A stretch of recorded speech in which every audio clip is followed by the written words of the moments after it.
perjalanan hidup Maria yang tidak mengenakan gitu kan, yang penuh dengan air mata. Yang bertanya kenapa sih berat Yesus gitu?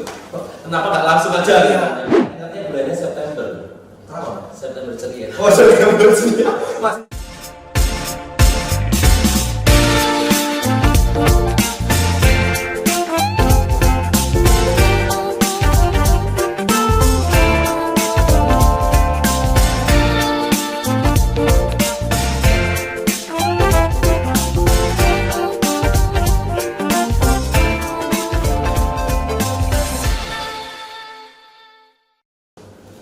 Halo semuanya, seluruh umat Katolik dimanapun Anda berada. Selamat bergabung pada acara podcast Paroki Bunda Maria Cirebon. Yeay! Nah, podcast kali ini akan dipandu oleh saya, Mas Dwi, ya. Nah, kira-kira teman-teman apa sih yang akan kita bahas pada podcast kali ini? Ya, kalau bulan April lalu kita sudah merayakan Paskah. Dan tentunya sebelumnya kita merayakan masa Prapaskah, bulan Mei ini gereja juga merayakan suatu perayaan besar, ya, yaitu bulan Maria. Nah, pada podcast kali ini kita akan membahas tentang Bunda Maria, ya. Nah, podcast kali ini saya tidak sendiri, saya akan ditemani oleh salah satu romo kondang, ya, yang menurut saya terkenal, Instagram followernya banyak gitu ya. Siapa sih yang tidak kenal beliau kalau kalian pernah gabung berdoa bersama secara online, ya? Nah, ini dia, kita panggil saja langsung Romo Hari. Halo. Mas Dwi. Iya, ini dia Romo. Iya. Namanya Mas Dwi atau siapa? Mas Dwi atau kakak? Jangan, udah tua Romo soalnya. Atau guru? Jangan, boleh ya. Nggak satu aja ternyata. Oke, Romo Hari. Ya. Gimana kabarnya? Baik, sehat, tetap sukacita, puji Tuhan ya. Kelihatan dari wajahnya ya teman-teman ya. Nah, lagi sibuk apa ya akhir-akhir ini? Akhir-akhir ini sibuk apa ya? Yang jelas kayaknya kurang tidur ya, karena jam 4 selalu udah bangun pagi, terus ngajak teman-teman semuanya novena ya, novena 3 Salam Maria setiap jam 5 pagi. Nah, maka terus kemudian ya agenda di paroki biasa, Ya. agenda macam-macam ini itu dan sebagainya, terus masih menyanggupi beberapa acara virtual seperti itu. Oke, kan bukan gak sih Romo yang Romo digital banget gitu ya. Zaman sekarang harus penuh dengan dunia digital. Salah satunya Romo Ari. Nah, kalian yang sudah pernah ikut doa bareng dengan Romo mungkin gak asing ya. Kalau kalian ingin ikut ya, jangan lupa follow Instagramnya Mohari BDG. Ya, itu Romo ya. Promosian itu ya? Iya dong. Biar semakin kondang, atau semakin berkurang mau followernya? Nambah terus. Oh, nambah terus gitu. Ya, semoga saya juga tambah followernya. Oke, Romo. Kalau bulan Desember nih ya, kita langsung saja masuk ke topik podcastnya ya. Langsung ini ya? Iya, langsung dong. Iya. Langsung to the point. Durasi. Baik, Mo. Kalau bulan Desember, Mo, biasanya itu identik dengan kelahiran Tuhan Yesus, ya. Perayaan Natal ya. Tentu umat Katolik ini sudah biasa ya mengetahui kisah hidup tentang Tuhan Yesus, mulai dari kelahiran ya, lalu sengsaranya, wafat dan kebangkitannya. Nah, yang saya bahas tadi di awal, sekarang kita akan membahas tentang Bunda Tuhan kita, yaitu Bunda Maria sendiri. Tentu belum banyak umat yang tahu nih bagaimana sih Bunda Maria ya lahir sampai meninggalnya. Nah, sekarang kita akan kupas tuntas dengan Romo Hari. Langsung saja mau masuk ke pertanyaan yang pertama. Langsung ditanya saya. Langsung lagi dong, Mo. Oke, Ya, ya. bulan Mei ini ya, bulan Maria ya, berarti ya. Oke. Tapi saya ingatnya bulannya September. Kenapa? September ceria. Oh, September ceria. Masih jauh lagi Pak September ceria. Nanti jauh ya. Kita hari ini ya. Iya. Oke. Mo, sebenarnya kapan sih Mo dan di mana Bunda Maria ini lahir? Kapan dan di mana? Teman-teman udah pernah kelacak ya, googling dan sebagainya. Bunda Maria itu lahir kapan? Kalau soal kapan, tentunya kita merayakan loh teman-teman semuanya. Kita merayakan kelahiran Bunda Maria itu setiap tanggal berapa? Ini saya udah buka primbonnya ya. kita merayakan Bunda Maria itu lahirnya adalah tanggal 8 apa? Tebak. 8 Agustus mungkin? Hah? 8 September? 8 September ceria. Oh benar 8 September berarti ya? Oke. 8 September. Seperti yang saya ungkapkan tadi, saya ingatnya September karena September ceria.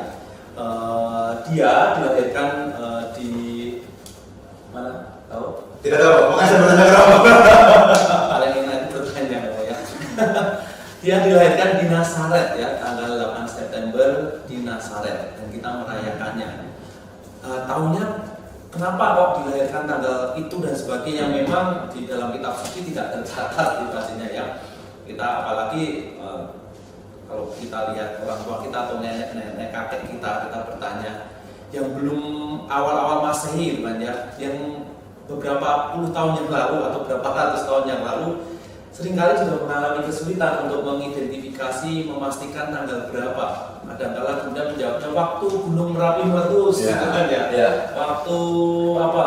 Gempa bumi misalnya. Gitu kan ya. Itu kan nggak jelas kapannya gitu kan ya.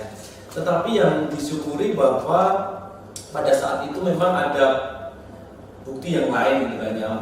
Meskipun tidak ada di kitab suci, ada apokrif gitu kan ya. Meskipun tidak 100% dipercayai sebagai bukti yang konkret gitu, tetapi ada data-data yang mengarahkan bahwa Maria dilahirkan tanggal 8 September dan kemudian kita merayakannya ya setiap tanggal 8 September sebagai kelahiran Bunda Maria. Ini spesial banget Bunda Maria ini karena jarang-jarang santo atau santa itu dirayakan kelahirannya. Biasanya diperingati ketika wafatnya. Ya, wafatnya. Nah, lalu kok apa sih arti nama dari Maria itu sendiri? Nah, arti Maria ya macam-macam gitu kan ya. Kalau kita googling biasanya artinya itu kuat atau yang terkasih gitu kan ya.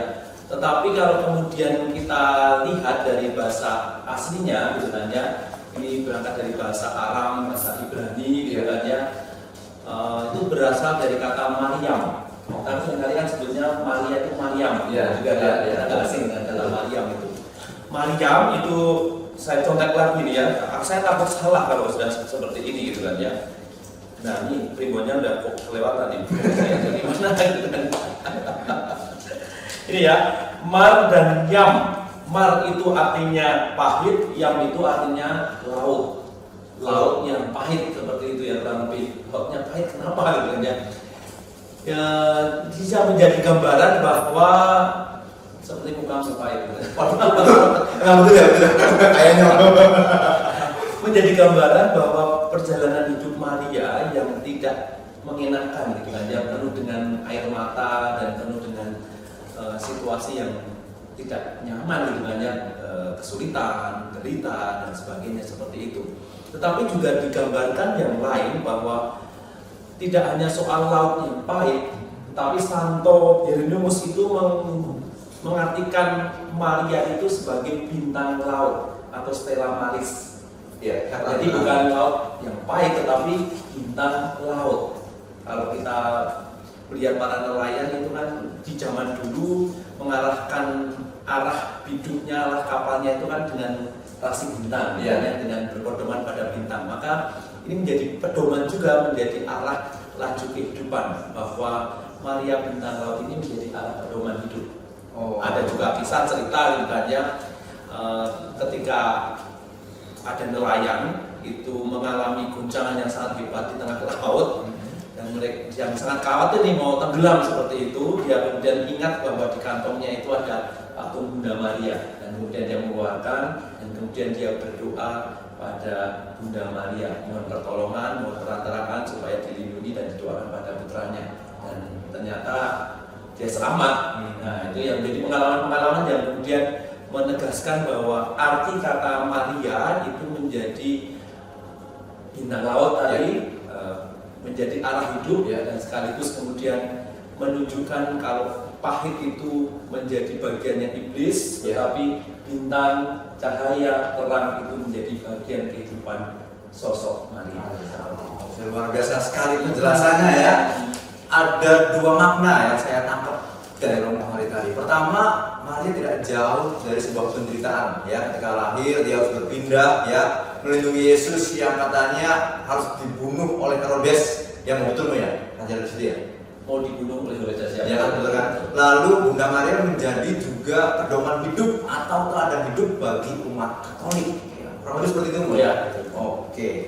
Nah, Mo, Maria tentu memiliki keluarga seperti Tuhan Yesus gitu ya. Tuhan Yesus, ibunya Bunda Maria, Bapak Yusuf.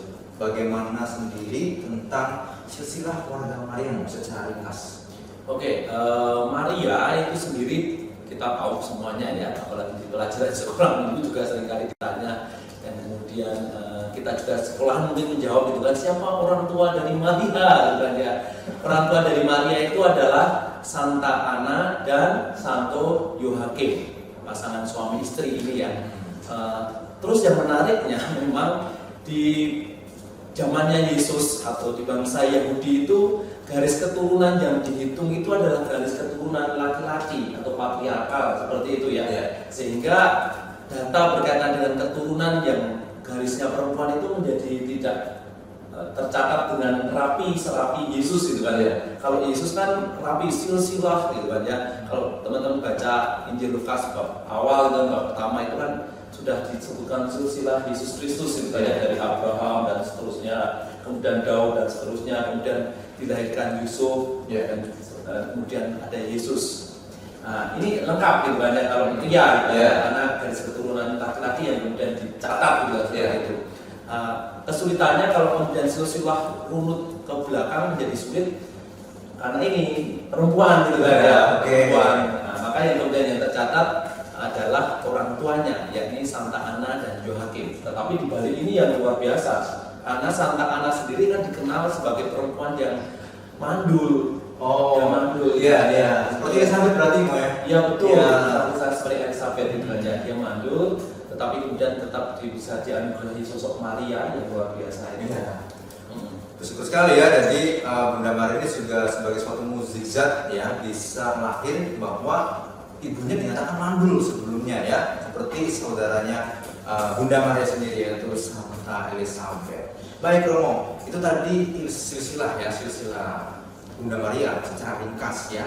Sekarang kita masuk ke pertanyaan selanjutnya nih. Ketika Bunda Maria mungkin situasi lagi di kamar ya, lagi hening gitu ya, terus tiba-tiba datanglah malaikat Gabriel. Nah, jadi pertanyaan adalah mengapa akhirnya Bunda Maria yang dipilih untuk mengandung Tuhan Yesus? Ya, kenapa Bunda Maria yang dipilih gitu ya? Kenapa tidak perempuan yang lain? Gitu, kenapa nggak ibu yang lain gitu ya? Ini menarik gitu kan ya. Tetapi yang jelas yang perlu kita garis bawahi itu kan ya, Allah itu kan memilih siapapun menurut kehendak Dia ya kan ya, menurut kehendak Dia. Tetapi secara manusiawi kita bisa melihat bahwa sosok Maria ini ada banyak keutamaan yang menarik dari pribadinya. Yang pertama tadi, dia lahir dari seorang yang mandul. Itu udah awal yang mujizat banget gitu kan ya, luar biasa banget mujizat. Itu yang kemudian menarik. Terus kemudian yang lain, yang kedua misalnya, memang ini dari data juga bacaan lain dari di luar kitab suci, apokrif ya seperti saya katakan tadi. Itu diceritakan bahwa Maria ini juga dibawa ke Kenisa. Seperti Yesus juga katakan masa kecilnya berarti ya, dibawa ke Kenisa gitu ya. Maria itu juga demikian. Dia dibawa ke Kenisa, terus kemudian disitulah yang kemudian orang tua sudah menunjukkan kehidupan rohani yang diwariskan kepada putrinya ini. Dan kemudian di Kenisa ini dipersembahkan kepada Tuhan. Oke, berarti ya gambarannya sudah menjadi jelas gitu kan ya. Sosok yang kemudian diberikan atau kemudian dipersembahkan kepada Tuhan. Jadi sejak awal sudah kemudian alurnya itu, wah ini untuk perpanjangan tangan Tuhan seperti itu. Berarti mungkin Bunda Maria ini menuruni dari Santa Ana ya. Dulu Tuhan Yesus juga dipersembahkan kepada Allah. Mungkin dari situ Bunda Maria ingat ya, juga mungkin Bunda Maria ketika kecil juga dipersembahkan di bait Allah juga itu ya. Oke, menarik sekali ya. Jadi Bunda Maria juga sudah kelihatan nih sosok-sosok waktu kecil sebagai calon-calon santa gitu ya. Seperti kita juga sekarang kalau kecil ya, kalau orang kecil, kita kecil dibawa ke bait Allah ya, dibawa ke gereja untuk dibaptis. Oke Romo, selanjutnya. Nah, bagaimana Bunda Maria menjalankan perannya sebagai Bunda Allah dan bekerja sama dalam rencana keselamatan Allah? Ya, bagaimana kerjasama dengan Allah ini menjadi pertanyaan yang menarik gitu ya. Tentunya Bunda Maria ini kalau kemudian kita bisa bayangkan, kalau di zaman saat itu tuh kan orang menikah di bangsa Yahudi khususnya gitu kan ya. Orang umumnya itu sudah akhir balik itu diperbolehkan untuk mulai bertunangan di usia 13 tahun gitu kan ya. Tetapi kemudian dia baru umumnya menikah itu di usia 18.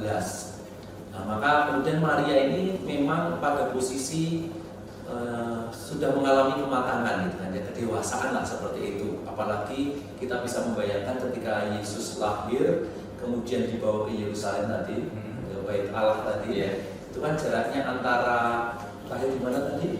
Nazaret, kemudian dibawa ke Yerusalem itu sekitar 140 km. Pastinya kan perempuan yang sudah kuat juga kan? Maka memang digambarkan Maria ini Maria muda, usianya sekitar itu gitu kan ya, antara 13-18 ini, dan kemudian mampu hidup berimannya itu kelihatan sekali. Kalau kita melihat kata-katanya yang dia ungkapkan ketika malaikat Gabriel memberi kabar gembira bahwa dia mengandung dari Roh Kudus, kan jawabannya sangat luar biasa. Terjadilah padaku menurut kehendakmu. Nah ini udah sejak awal dia siap kerjasama, dia siap dipersembahkan kepada Tuhan, dan kemudian dia membangun hidupnya, hidup yang mau bekerja sama sesuai dengan rencana kehendak Tuhan. Jadi udah membuat kerjasama nih saya. Sudah kooperatif banget ya. Yaudah saya derek Gusti gitu loh ya. Bahasa Jawanya sih saya ke Tuhan gitu lah ya. Oke Mo, tadi udah panjang lebar di awal ya. Sekarang kita minum dulu Mo. Nanti kita ngopi dulu. Ada kopi ini ya. Sekarang ini sponsor atau apa aja? Gak ada Mo, gak ada sponsor Mo. Kita dulu ya. Ada minumnya. Mari ya minum. Ini minuman beneran loh ya. Sedih kita malah. Oke, enak banget. Oke, Romo Hari, tadi kita udah ngopi nih Mo ya. Iya, betul. Enggak. Gimana sih? Aduh, gak seru banget Romo, gak usah jadi kerjasama nih ya. Maaf ya, Romonya lagi error. Oke, Mo, tadi kita sudah mengulas sedikit ya tentang Bunda Maria. Nah, sekarang kita lanjut ke pertanyaan berikutnya nih Mo. Oke. Pertanyaannya mungkin lebih ke realitas kehidupan ya. Nah, ketika Maria sudah melahirkan Tuhan Yesus nih ya, lalu bagaimana kehidupan keluarga mereka, lebih-lebih bagaimana Bunda Maria mendidik Tuhan Yesusnya sebagai seorang ibu ya. Hidupnya baik-baik saja. Baik-baik saja. Ya, kita secara umum kalau lebih detailnya gimana nih? Kalau lebih detailnya, baiknya itu gimana? Ada yang ini kan? Ya, memang ini menjadi keluarga yang spesial ya, kita sebutnya sebagai keluarga kudus gitu ya. Yesus, Maria dan juga Yusuf. Kalau kita melihat ketiga orang ini gitu kan ya, bagaimana orang tua mendidik anak dengan anak yang dididik oleh orang tua itu menjadi bagian yang mereka ikuti dinamika kehidupan masyarakat di zaman itu gitu kan ya, di zaman di bangsa Israel pada waktu itu dengan backgroundnya Yahudi seperti itu. Jadi memang seperti kita tahu kisahnya Yesus di usia 12 tahun dibawa ke bait Allah, ya.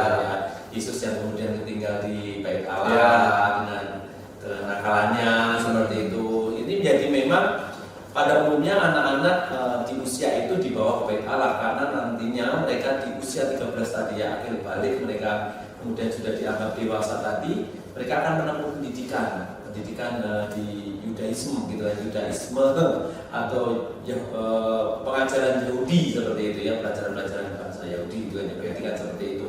Maka Yesus juga akan menerima pengajaran seperti itu. Jadi pendidik ayahnya membawa Yusuf, membawa Yesus dalam pendidikan tradisi Yahudi seperti itu. pertumbuhannya seperti anak pada umumnya, dan kemudian juga dididik dalam kehidupan rohaninya yang pastinya, ini juga dibawa kepada Allah dan sebagainya, dan dia dididik juga secara Yahudi seperti itu. Berarti tidak beda jauh dengan kita dulu semua ya, baik Allah, pembaptisan, komuni, penguatan gitu ya. Tapi lebih banyak di mana kira-kira? Pendidikannya di mana? Kalau mereka kan ada sekolah khusus gitu kan untuk pengajaran agama Yahudi seperti itu gitu kan. Tapi kan kita kan ada kelas sekolah umum dan sebagainya gitu kan. Oke, mau selanjutnya ini mungkin agak-agak sedih gitu. Di usia berapa sih Bunda Maria ini meninggal? Lalu bagaimana Bunda Maria ini meninggal gitu? Ini banyak orang bertanya gitu kan ya. Bunda Maria kapan meninggal gitu kan ya. Yang jelas gini, dari kepercayaannya dari agama Katolik maupun dari agama Ortodoks itu mempercayai bahwa Bunda Maria itu memang sejak Pentakosta tidak diketahui gitu kan ya, di kitab-kitab suci nggak tertulis gitu kan. Tetapi setelah 15 tahun setelah Yesus naik ke surga, itu Bunda Maria meninggal dunia sekitar 15 tahun kemudian seperti itu. Dan dikisahkan ceritanya dikisahkan bahwa ketika Bunda Maria meninggal terus kemudian dikuburkan, ketika para murid itu membuka kubur itu, disajikan oleh para murid itu jasad Yesus tidak ada. Dan kita juga mempercayai dan kemudian kita juga merayakan hari raya Yesus yang naik ke surga seperti itu. Kita kan merayakan itu kan, Maria diangkat ke surga tanggal berapa? 2 hari sebelum Indonesia merdeka. 15 Agustus ya. 15 Agustus kita rayakan sebagai hari raya Bunda Maria diangkat ke surga. Oke, Romo, berarti patokannya adalah 15 tahun setelah Tuhan Yesus naik ke surga, ya. Iya. Berarti setelah kenaikan Tuhan Yesus. Nah, kita merayakannya tiap tanggal 15 Agustus, jadi 15 gampangan ya. Bunda Maria diangkat ke surga. Ya, ini pertanyaan yang mungkin bisa menjadi patokan Romo ya untuk calon-calon ibu nih ya yang nanti akan memiliki seorang anak atau nanti akan menikah, dan juga untuk ibu-ibu ya yang sudah punya anak tentunya ya. Pertanyaannya adalah apa saja sih sikap Maria yang dapat dijadikan role model khususnya bagi wanita Katolik? Ya, Bunda Maria itu dengan banyak gelarnya gitu kan ya. Kita kan tahu gelar Maria banyak banget gitu kan ya. Menyebutnya Bunda Maria, Santa Maria, Bunda Maria pembantu abadi gitu kan ya. Dan berbagai gelar yang lainnya gitu kan ya, tadi seperti yang saya ungkapkan sebagai Stella Maris tadi, dengan laut dan lain sebagainya. Itu karena memang mau menunjukkan bahwa pribadi Maria ini sangat luar biasa. Ini menjadi perwakilan dari para perempuan saat ini atau dari dulu gitu kan ya. Kalau pada waktu itu di bangsa Israel di zamannya Yesus pada saat itu kan seperti yang saya katakan tadi, soal silsilah saja garis keturunan pria atau laki-laki patriarkal gitu kan ya. Memang perempuan itu di nomor sekiankan gitu kan ya. Seperti bahkan kategorinya seperti anak-anak. Kalau seperti anak-anak mau datang kepada Yesus saja ditolak gitu kan, seperti itu tidak diperbolehkan oleh para murid gitu kan ya. Meskipun Yesus kemudian membiarkan mereka datang padaku. Karena memang posisinya memang tidak begitu dihargai gitu kan. Tetapi dengan adanya Maria ini menunjukkan bagaimana Allah itu kan memberikan kepercayaan pada perempuan bahwa ini adalah ciptaan dia, manusia yang baik adanya juga kan ya. Tidak hanya laki-laki, perempuan juga baik adanya dan secitra dan segambar dengan Allah. Maka Tuhan menggunakan perempuan sebagai sarana keselamatan, menjadi bunda dari Tuhan, bunda dari Yesus, menjadikan perempuan menjadi sarana keselamatan. Ini kan luar biasa banget. Tidak hanya menggunakan garis keturunan laki-laki, karena silsilah laki-laki semua gitu kan ya. Tetapi ini tidak pakai perempuan. Maka ini menjadi pengingat bagi kita bersama, menjadi yang harus kita tegasi bersama bahwa perempuan juga bagian dari keselamatan. tidak hanya laki-laki. Dan perempuan punya ambil bagian yang penting. Itu yang pertama. Yang kedua, mengembalikan harkat martabat perempuan juga. Kalau dulu seringkali apalagi kisah penciptaan gitu kan ya, Hawa itu digambarkan sebagai sang penggoda yang menjatuhkan, yang kemudian membawa kejatuhan manusia dan sebagainya. Tetapi dengan keberadaan Maria mengembalikan lagi bahwa perempuan itu tidak membawa pada dosa kejatuhan loh, bahkan malah membawa kepada rahmat ya, membawa pada rahmat, membawa kepada kekudusan seperti itu. Ini disempurnakan dengan sosok perempuan wanita ini. Maka pada saat ini kita bisa melihat bagaimana kalau kita mau bicara soal emansipasi, soal bicara soal rekan kerja, soal sahabat, tidak ada atas bawah, tidak ada kelas 1, kelas 2 dan sebagainya. Memang mau ditegaskan seperti itu. Yang pertama bahwa perempuan itu menjadi bagian penting dari kehidupan kita. Bagian penting, tidak di nomor 2 dan nomor 9, tapi sama sederajat dengan pria juga. Yang kedua, Maria ini menjadi gambaran seorang muda yang kemudian mampu mewartakan dan bahkan kemudian hidup seturut dengan kehendak Tuhan tadi ya, misalkan menerima tanggung jawab yang tidak ringan ya, yang mau mampu menjalani itu. Maka muda itu tidak berarti tidak mampu, muda itu tidak berarti tidak berdaya, tetapi muda itu juga ditunjuk dan dipakai Allah untuk sarana keselamatan dan sarana untuk pewartaan. Maka jangan ragu nih dengan teman-teman muda, ditanya kan masih muda, nggak bisa apa-apa. Lihat Maria, katanya. Optimis tuh ya.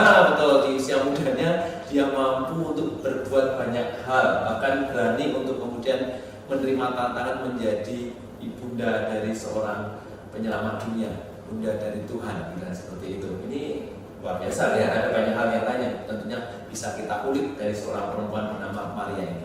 Berarti ketika itu Maria memecahkan stigma ya, bahwa yang tadinya perempuan direndahkan mungkin ya, dianggap sebelah mata, ternyata Maria ini menggoncangkan stigma itu ya. Yang ternyata perempuan ini punya peran lebih juga, punya peran penting dalam kehidupan gitu ya. Nah, kalau kalian jadi perempuan ya, teladankanlah Bunda Maria. Ya gitu ya. Betul. Jangan berkecil hati ya. Perempuan, muda, terus kemudian merasa jauh. Enggak ya. Maria menunjukkan bahwa muda, terus kemudian perempuan mampu melakukan banyak hal. Oke, terima kasih Romo ya. Nah, yang terakhir Romo, pesan Romo nih ya, khususnya di bulan Mei, gereja merayakan dan dianggap bulan ini adalah bulan Maria. Pesan Romo apa nih di bulan Maria ini? Boleh tentang bulan Maria maupun tentang Bunda Maria kepada umat Katolik dimanapun berada. Ya, Bunda Maria memang menjadi spesial ada di hati gereja. Apalagi didedikasikan bulan Mei menjadi bulan Maria, terus kemudian kita bicara soal Oktober bulan Rosario, gitu kan ya, juga dekat dengan Maria juga, gitu kan ya. Karena memang spesial nih, sosok Bunda Maria ini spesial bagi kita bersama.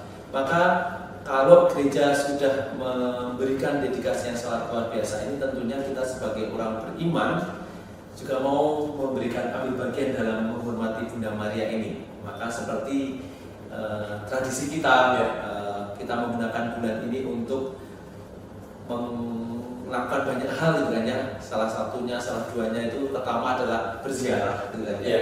Menggunakan untuk laku ziarah gitu kan ya, atau laku tobat atau laku rohani untuk memperbaiki hidup dengan cara berziarah. Mungkin ada banyak orang yang punya semangat atau kemudian punya keinginan berziarah ke beberapa Bunda Maria dan sebagainya itu. Dari situ bisa belajar menimba dari spiritualitas Bunda Maria, soal kerendahan hatinya, soal semangatnya, spiritnya, soal kemudian kepasrahan tetapi juga kemauan kerasnya gitu kan ya, atau kemudian sikapnya yang kemudian mau menghadapi kesulitan, menghadapi tantangan dalam hidup seperti itu. Maka ketika kita berziarah, kita menemukan ada banyak hal rohani yang bisa kita timba di situ. Maka selamat berziarah, berdoa, semakin mendekatkan diri pada Tuhan. Terus kemudian yang kedua, tentunya juga menggunakan sarana ini untuk berdoa pada Tuhan.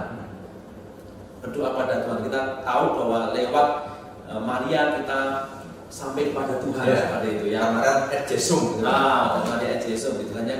Lewat perantara Maria kita sampai kepada Yesus. Maka kita juga diingatkan untuk berdoa lewat perantara Bunda Maria. Kenapa tidak langsung ke Yesus saja? Nah itu bisa jadi pertanyaan juga mau. Banyak bertanya kenapa sih perantara Yesus gitu? Kenapa nggak langsung aja gitu ya? Ya kita berdoa langsung ke Yesus juga iya berdoa juga, tetapi kita juga diingatkan seringkali kan kita juga lewat perantaraan doanya. Kalau teman-teman mau ujian kan seringkali minta kepada orang tua, tolong ya doakan saya mau ujian. Kepada temannya tolong doakan ya. Apalagi kita minta tolong doakan juga, dukung doanya lewat orang yang dekat dengan Yesus, bundanya Yesus yakni Maria, tentunya akan lebih didengar.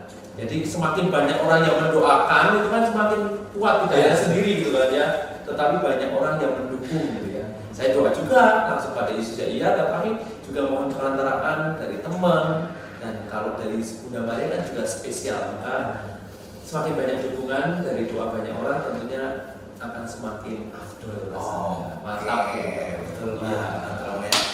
Romo Hari, terima kasih banyak ya sudah mau menjelaskan seputar tentang Bunda Maria dan Bulan Maria ya. Sangat membantu kita sekali ya. Banyak insight-insight, wawasan-wawasan tentang Bunda Maria ya, yang tadinya kita tidak tahu sekarang menjadi tahu. Yang biasanya kita tahu tentang Tuhan Yesus, sekarang kita sudah tahu tentang bundanya ya, yaitu Bunda Maria ya. Romo, itu adalah pertanyaan terakhir tadi Romo. Ini selesai dong Romo. Romo nambah lagi. Kopi aja. Minum lagi ya, oke kita minum lagi Romo. Enak ya. Segera Romo ya. Kalau beli ngapain kalau Bulan Maria? Rosario beda Romo. Rosario. Tapi dekat-dekat ini mau ada ziarah juga nih Romo dengan teman-teman lektor seperti. Oke. Jadi itu salah satu cara ya menghormati Bunda Maria ya Romo ya. Betul. Menghormati loh ya, bukan menyembah, karena tadi yang dikatakan Romo menuju Tuhan Yesus melalui Bunda Maria. Permaran et Jesum gitu Romo ya. Baik Romo, sekian podcast kita kali ini ya. Terima kasih sekali lagi pada Romo Hari ya. Selamat untuk Romo Hari. Kita ketemu lagi Romo, sampai ketemu di podcast selanjutnya di Paroki Bunda Maria Cirebon. Sekian dari kami, sampai jumpa semuanya para umat Katolik dimanapun Anda berada. Saya dadah ke kamera Romo. Dah.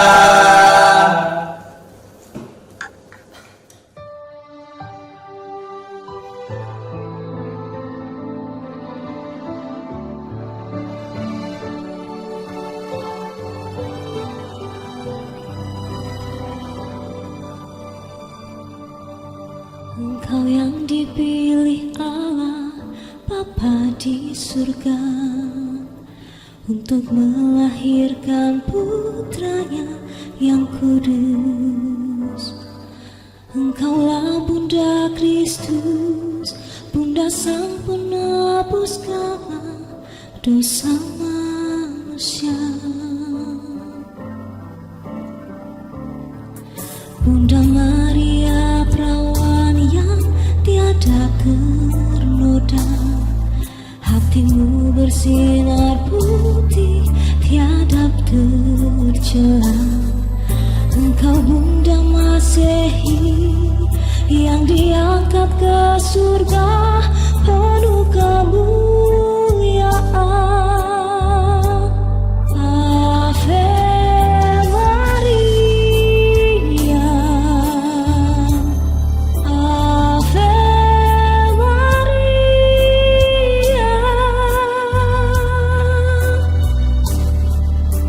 Terpujilah Bunda, terpuji namamu sepanjang segala masa.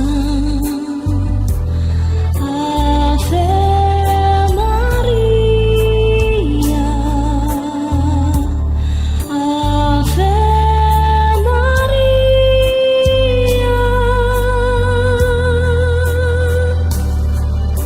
Syukur kepadanya Tuhan yang pengasih selama-lamanya.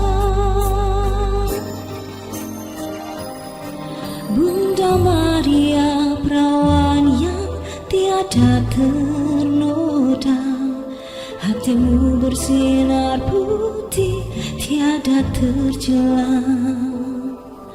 Engkau Bunda masih yang diangkat ke surga penuh kemuliaan.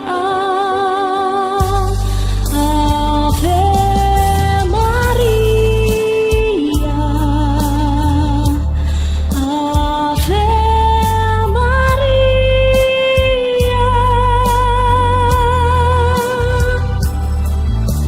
Terpujilah Bunda, terpuji namamu sepanjang segala masa. Ave Maria, Ave Maria.